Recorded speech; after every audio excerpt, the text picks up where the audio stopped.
Assalamualaikum warahmatullahi wabarakatuh. Hai semuanya. Perkenalkan, nama saya Paras Purnamegita.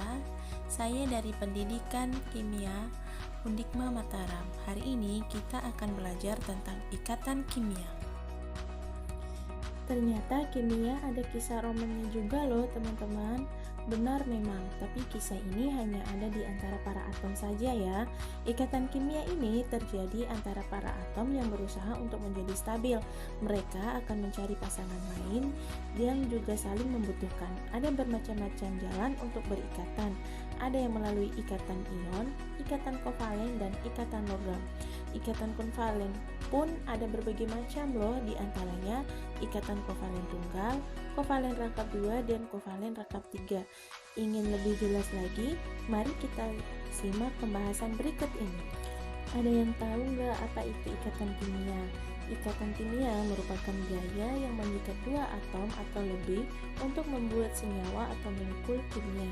Ikatan itulah yang akan menjaga atom tetap bersama dalam suatu senyawa yang dihasilkan. Namun, ikatan tersebut berbeda-beda loh guys. Ada ikatan kuat seperti yang terjadi pada ikatan kovalen, ionik, dan logam. Ada juga ikatan lemah yang terjadi pada interaksi dipol-dipol, gaya dispersi London, dan ikatan hidrogen. Semakin kuat ikatan kimia yang terjadi, maka akan semakin stabil senyawa yang dihasilkannya. Sebaliknya, semakin lemah ikatan kimia yang terjadi, akan semakin tidak stabil senyawa yang dihasilkannya dan dapat mengalami reaksi lain yang membuatnya lebih stabil. Dalam buku kartun kimia yang ditulis oleh Genoik dan Criddle menyatakan bahwa ilmu kimia ramai akan adanya kebersamaan. Sebagian besar atom adalah makhluk kecil yang suka berkumpul. Kombinasinya tak habis-habis. Logam terikat dengan logam, non-logam dengan non-logam, logam dengan non-logam. Terkadang atom-atom bergelombol dan berkelompok-kelompok kecil dan kadang dalam susunan kristal yang sangat besar. Ada syarat yang harus dipenuhi oleh para atom untuk berikatan, yakni elektron valensi. Pada pembahasan struktur atom, kita telah mempelajari elektron valensi yang merupakan elektron terakhir dari konfigurasi elektron di setiap atom. Kemudian, pada pembahasan sistem periodik unsur, telah diketahui bahwa elektron valensi menunjukkan golongan dari setiap unsur, dan kalian pun dianjurkan untuk hafal unsur-unsur pada logam utama, bukan? Inilah fungsinya jika kita telah mengetahui golongan dari unsur yang akan kita berikan. Maka kita akan tahu juga jumlah elektron valensinya, dan ini yang akan kita mainkan ikatan apa yang akan terjadi nantinya. Di antara sekian banyak atom-atom di alam, hanya golongan gas mulia saja yang stabil, maka tidak mau membentuk senyawa dengan unsur-unsur yang lain. Sifat mereka yang tidak mau bereaksi ini dianggap stabil oleh para atom yang lain. Oleh karena itulah atom-atom lain ingin menjadi seperti gas mulia. Mengapa ya gas mulia itu stabil? Nah, menurut Kossel dan Lewis mengajukan pendapat mereka mengenai teori kestabilan atom-atom dan gas mulia. Jika kita perhatikan konfigurasi elektron, setiap atom gas mulia akan terlihat keteraturannya seperti ini. Nah, dari konfigurasi elektron, gas mulia tersebut dapat kita simpulkan bahwa keteraturan yang dimiliki mereka terletak pada elektron valensinya yang seluruhnya berjumlah 8, kecuali helium yang berjumlah 2.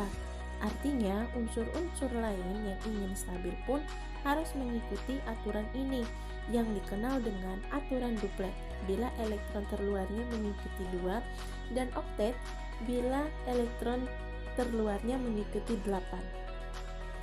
Atom-atom bergabung dengan bertukar elektron, serah terima, atau berbagi elektron. Bagaimana sih persisnya? Tergantung pada pilihan masing-masing atom yang terlibat. Apakah ia ingin melepas atau mengambil elektron, dan seberapa besar keinginannya itu? Pada umumnya, unsur-unsur logam cenderung melepas elektron, namun ada yang sangat mudah melepaskan elektron, dan ada juga yang agak berat hati dikatakan bahwa logam adalah elektron positif.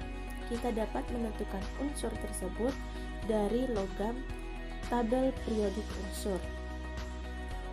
Golongan transisi sudah pasti seluruhnya adalah golongan sejati.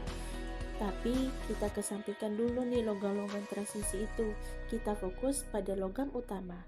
Logam pada golongan utama terletak pada 1A, 2A, dan 3A kecuali hidrogen, Be, dan B. Untuk mencapai kestabilan logam tersebut akan melepaskan elektron sejumlah golongannya. Misalnya logam golongan 1A akan melepaskan 1 elektron valensinya. Golongan 2A akan melepaskan 2 elektron valensinya, dan golongan 3A akan melepaskan 3 elektron valensinya. Sebaliknya, unsur non-logam yang bersifat elektronegatif, mereka cenderung menerima elektron. Unsur-unsur non-logam yang paling semangat mengambil elektron bisa kalian temukan pada golongan 7A dan 6A. Beberapa non-logam di golongan 5A pun kadang cukup aktif mencari elektron untuk diikat. Sementara non-logam pada golongan 6A seperti karbon bersifat cuek, mau menerima elektron boleh, tidak pun tak apalah. Para unsur non-logam golongan 7A cenderung menerima 1 buah elektron dari manapun itu asalnya, sedangkan non-logam golongan 6A lebih suka menerima 2 buah elektron, sementara non-logam golongan 5A akan menerima 3 buah elektron untuk mencapai kestabilan. Dengan adanya sifat logam dan non-logam satu atom, maka apabila atom yang sangat elektron positif bertemu dengan atom yang sangat elektron negatif, maka hubungan yang terjadi adalah ikatan ion. Atom elektropositif akan melepaskan elektron dan merubah menjadi kation, sedangkan atom elektronegatif dengan senang hati menerima elektron buangan dari kation dan berubah menjadi anion. Amati dulu nih teman-teman peristiwa berikut. Nah, suatu ketika atom natrium yang tinggal di golongan 1A bertemu dengan atom selenium dari golongan 6A. Mereka berdua sepakat untuk mencapai kestabilan bersama. Menurut adat istiadat pada setiap golongan, Na akan melemparkan 1 buah elektronnya agar stabil, sedangkan Sc justru menginginkan 2 buah elektron. Nah, loh, dari mana coba menemukan 1 elektron lagi? Nah, kami sekeluarga besar dari golongan 1A akan berhenti begitu saja. Anda butuh 1 elektron lagi, nih ambil saja milik Na yang lain. Akhirnya setelah proses deal-dealan selesai, timbullah daya tarik antara 2 buah ion Na+ dan sebuah ion Se2-. Dengan demikian, terjadilah ikatan ion di antara mereka dan membentuk senyawa Na2Se. Romantis bukan? Jadi begitulah peristiwa di balik ikatan ion terjadi. Senyawa lainnya yang berikatan ion ada beragam seperti NaCl, NaH, CaCl2, Li2O, Al2O3, FeCl2, dan banyak lagi. Silakan kalian bereksperimen dengan menggabungkan atom-atom logam dengan non-logam. Ikatan kovalen. Ikatan kovalen ini terjadi antara 2 atom elektronegatif yang umumnya ditemukan di antara para non-logam. Ikatan yang terjadi di antara mereka bersifat saling membutuhkan. Kita langsung saja ya teman-teman, ambil contoh yang paling sederhana, yaitu atom hidrogen. 1 atom hidrogen memiliki 1 elektron tak berpasangan. Bila 1 hidrogen bertemu dengan hidrogen lain, elektron yang dimiliki oleh mereka akan saling berpasangan membentuk sepasang elektron yang saling memberi ikatan atau pasangan elektron ikatan, atau yang sering disebut dengan PEI. Dengan demikian, masing-masing hidrogen memenuhi aturan duplet yang membuat mereka menjadi stabil. Contoh lainnya kita temui adalah atom oksigen yang berada di golongan 6A dan memiliki elektron valensi 6. Agar stabil, ia cenderung membutuhkan 2 buah elektron. Jika ada atom oksigen yang lain yang juga sama-sama membutuhkan dua buah elektron, maka mereka akan saling memberikan elektron valensinya untuk digunakan bersama. Selain itu, ada pula nih teman-teman, nitrogen yang memiliki elektron valensi 5 yang membentuk ikatan rangka 3 untuk mencapai kestabilannya.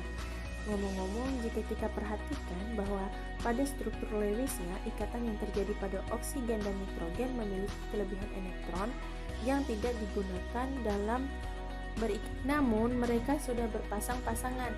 Kelebihan elektron ini yang kita sebut sebagai pasangan elektron bebas PeB. Ada satu kasus lagi dalam ikatan kovalen ini, di mana terdapat sekelompok atom yang telah bersama-sama telah mencapai kestabilan atau telah oktet maupun duplet. Namun, tiba-tiba muncul sesosok atau lebih atom yang ingin bergabung lagi dengan memanfaatkan kelebihan PeB pada salah satu atom yang telah stabil. Boleh tidak? Boleh saja, asalkan pembentukannya melalui ikatan kovalen koordinasi. Nah, kita langsung ambil contoh saja ya. Mari kita jodoh-jodohkan elektron yang berada pada senyawa HNO3. Daftarkan terlebih dahulu siapa saja atom-atom yang akan berikatan. Jangan lupa sertakan juga nih para elektron valensinya. Langkah pertama, pasangkan terlebih dahulu para atom elektron positif dengan atom elektron negatif dari ketiga jenis tersebut. Atom elektron positif adalah H dan atom elektron negatifnya adalah O. Maka akan terjadi peristiwa seperti ini. Dengan demikian, atom H sudah tidak ada lagi yang jomblo ya. Sekarang tinggal kita urus sisanya, yakni atom N dan O. Langkah selanjutnya, pasangkan elektron-elektron jumbo pada N atom pusat menuju O, maka beginilah yang akan terjadi. Baiklah, semua sudah berpasangan dan sudah memenuhi kaidah oktet untuk N dan O, serta duplet untuk H. Sebentar, ternyata masih ada O yang masih belum berpasangan ya. Ia butuh dua lagi nih untuk memenuhi kebutuhannya. Nah, disinilah atom pusat yang memiliki PeB berperan. N dengan senang hati memberikan seluruh elektron valensinya kepada O yang masih single. Kita gambarkan ikatan H, N, dan O terlebih dahulu. Adanya ikatan kovalen koordinasi dilambangkan dengan tanda panah yang mengarah dari atom yang berikatan sepasang PeB-nya kepada atom yang diberi. Pada senyawa HNO3, tanda panah berawal dari N menuju O karena PeB yang digunakan adalah milik N seluruhnya. Beberapa senyawa ditemukan melenceng dari teori Lewis mengenai keadaan oktet maupun duplet. Tapi karena faktanya memang ada senyawa tersebut dan mereka merasa stabil, ya sudahlah, tak apa, biarkan mereka seperti itu. Banyak senyawa yang tidak memenuhi kaidah oktet, antara lain atom C belum memenuhi kaidah oktet walaupun O telah memenuhi kaidah oktet. Atom Xe melebihi kaidah oktet, sedangkan atom F telah memenuhi kaidah oktet. Atom Be belum memenuhi kaidah oktet, sedangkan atom F telah memenuhi kaidah oktet. Atom P melebihi kaidah oktet, sedangkan atom Cl telah memenuhi kaidah oktet. Dan sebagainya. Kalian bisa bermain-main sendiri dengan atom-atom non-logam lainnya. Masih terdapat satu jenis ikatan lagi, yakni ikatan logam. Hanya saja tidak kita bahas secara mendetail, hanya sebatas sifatnya saja. Kalian pasti sudah tahu bukan bahwa logam memiliki sifat dapat menghantarkan listrik dan panas dengan amat baik. Hal ini disebabkan oleh kedudukan elektron dalam ikatan logam. Tidak seperti ikatan ion dan kovalen yang terikat pada elektron valensi terus-menerus. Elektron dalam logam dapat bergerak bebas seperti awan atau larutan elektron. Ikatan kimia ini membawa kita berpikir secara dua dimensi. Nah, sekarang saatnya kita mencicipi bagaimana sih wujud secara tiga dimensinya dalam bentuk molekul. Bentuk molekul menggambarkan kedudukan atom-atom di dalam suatu molekul. Tak lupa nih sudut-sudut ikatan yang terbentuk. Sebelumnya kita telah mempelajari dan mencoba memahami struktur Lewis. Dengan berbekal teori Lewis ini, kita dapat meramalkan bentuk molekul menggunakan jumlah PeI dan PeB dari suatu molekul. Jumlah dari PeI baik itu ikatan tunggal maupun rangkap dan PeB inilah yang kita kenal sebagai domain elektron. Kita akan pelajari terlebih dahulu 5 bentuk dasar dari geometri molekul ini. Selanjutnya kita ubah-ubah sedikit ke 5 bentuk dasar tersebut. Siapkan imajinasi kalian, kita langsung mulai saja ya. Ambil contoh molekul BeH2. Karena Be berada pada golongan 2A, maka elektron valensinya adalah 2. Sementara itu, H yang berada pada golongan 1A memiliki elektron valensi 1 saja. Masing-masing elektron valensi H berikatan pada Be, sedangkan beginilah bentuk struktur Lewisnya. Atom pusat dari senyawa tersebut adalah Be, dan di sekitarnya adalah 2 PeI saja dan tidak memiliki PeB. Dengan demikian, BeH2 hanya memiliki 2 pula domain saja. Bentuk molekul dari senyawa berdomain 2 ini adalah linear. Contoh-contoh selanjutnya akan disajikan sebagai tabel berikut ini ya. Itulah kelima bentuk molekul dasar yang seluruhnya dipenuhi oleh PeI. Kali ini kita coba tambahkan PeB ke dalam masing-masing bentuk molekul dasar tadi ya, kecuali linear ya. Segitiga datar atau trigonal planar memiliki 3 domain. Dia seperti lingkaran yang memiliki sudut 360 derajat hanya dibagi 3 karena ada 3 atom yang berpasangan, sehingga masing-masing sudutnya menjadi 120 derajat. Jika salah satu PeI kita ubah menjadi PeB, akan menjadi seperti apakah bentuknya? Tetrahedral atau kadang juga disebut dengan tetradon memiliki 4 domain.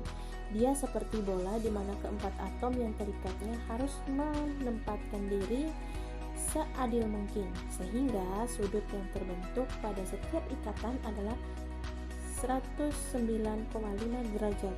Jika kita ganti berapa PeI menjadi PeB, akan menjadi seperti apakah bentuknya? Segitiga bipiramidal atau kadang juga disebut trigonal bipiramida memiliki 5 domain, 3 domain sebagai bidang datar sehingga bentuknya akan seperti segitiga sama sisi dan 2 domain pada sumbu tegak lurusnya.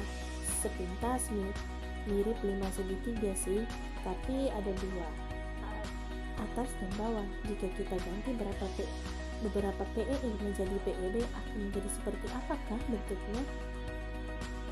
Atau kadang juga oktahedral atau kadang juga disebut dengan oktahedron memiliki 6 domain, 4 domain sebagai bidang datar sehingga bentuknya akan seperti persegi 4 dan 2 domain pada sumbu tegak lurusnya. Sepintas mirip 5 sih, segi 4 tapi ada 2, atas dan bawah. Jika kita ganti beberapa PeI menjadi PeB, akan menjadi apakah bentuknya? Jadi seperti itulah contoh-contoh senyawa dalam bentuk molekul. Bagaimana, sudah agak bingung kan? Tak apalah, itu wajar. Kalau kalian sudah terampil dengan struktur Lewis, maka bentuk molekul pasti bisa kalian kuasai dengan sedikit berimajinasi. Karena pembahasan mengenai bentuk, silakan kalian bereksperimen sendiri dengan para bentuk molekul. Pasti tanpa sadar kalian akan keasukan sendiri. Oke teman-teman, sekian dulu pembahasan ikatan kimia dan bentuk molekul ini. Jangan lupa terus berlatih dengan contoh-contoh soal ya. Sekian, wassalamualaikum warahmatullahi wabarakatuh.